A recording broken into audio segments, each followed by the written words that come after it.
নীরবতা। পৃথিবীতে কমিউনিকেশনের যত ভাষা আছে সব ভাষার উপরে হলো নীরবতার ভাষা। নীরবতা ক্ষেত্র বিশেষে আলাদা আলাদা ভূমিকা পালন করে।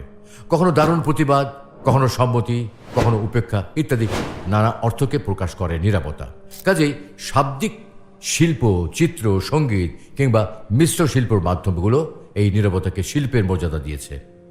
আসুন আজ জেনে নেই নীরবতা নিয়ে উক্তিগুলো। নীরবতা একটা উপহার, এর সারমর্মকেও মূল্য দিতে শিখুন। না বুঝে কথা বলার চেয়ে বিষয় বুঝে শান্তভাবে কথা বলা ভালো। কখনো কখনো নীরবতাকে কথা বলতে দেওয়া ভালো। যখন কষ্টটা সীমা ছাড়িয়ে যায় তখন মানুষ কাঁদে না, চুপ করে যায়। নীরবতা মুখ থেকে নয়, মন থেকে প্রয়োজন। যে কলসি অর্ধেক পূর্ণ তাতে বেশি আওয়াজ হয়, যাকে আমরা বলি খালি কলসি বাজে বেশি। কিন্তু যে কলসি সম্পূর্ণ পূর্ণ থাকে তা কিন্তু আওয়াজ হয় না।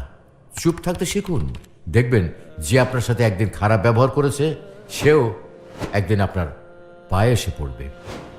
নীরবতা হলো প্রকৃত জ্ঞানের সেরা উত্তর। নীরবতা হলো মহান শিক্ষক, এবং এর পাঠ শিখতে হলে আপনাকে অবশ্যই এর প্রতি মনোযোগী হতে হবে। তুমি যদি সঠিক হও তাহলে তা প্রমাণ করার চেষ্টা করো না, চুপচাপ বসে থাকো, সময় সব জবাব দিয়ে দেবে। উত্তেজনা কোনো বিষয়ের সুষ্ঠু সমাধান নয়, নীরবতায় গভীর ভালোবাসার আসল বহিঃপ্রকাশ।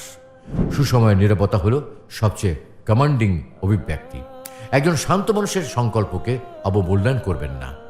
নীরবতা কথা বলে যখন শব্দ নিজের থেকে চুপ হয়ে যায়।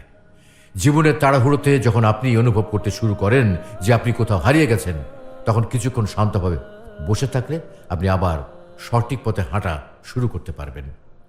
কথা বলার জন্য যে শক্তি আর যোগ্যতার প্রয়োজন, চুপ থাকার জন্য তার চেয়ে অনেক বেশি শক্তি আর যোগ্যতার প্রয়োজন হয়।